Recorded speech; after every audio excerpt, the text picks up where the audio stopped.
สดใสอยู่บนฟ้า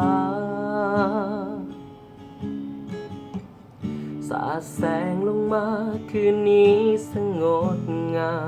มมีคนคนหนึ่งคิดถึงความหลังเมื่อครั้งยังมีนาอยู่ข้างกายแต่มาวันนี้นางจากไปแสนไกลใจดวงนี้ยังห่วงหาดาวยังส่องแสง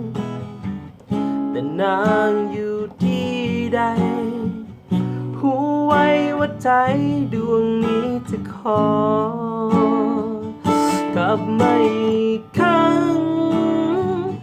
มาเติมสิ่งที่ดีให้ใจดวงนี้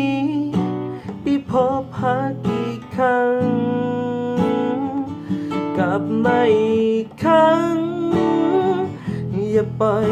เหงาคนเดียวอย่าปล่อยให้ดาวสาดแสงบาดหัวใจ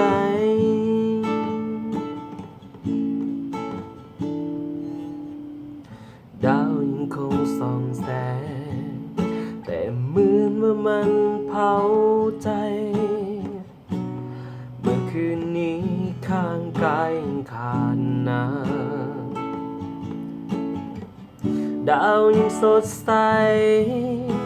แต่หัวใจคนมันอ้างว้างอยากให้นางกลับมากลับมาอีกครั้ง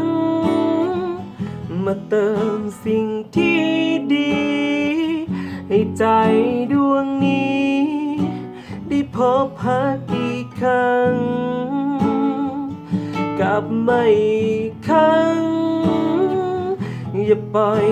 เหงาคนเดียวอย่าปล่อยให้ดาวสาดแสงบาดหัวใจอย่าปล่อยให้ดาวสาดแส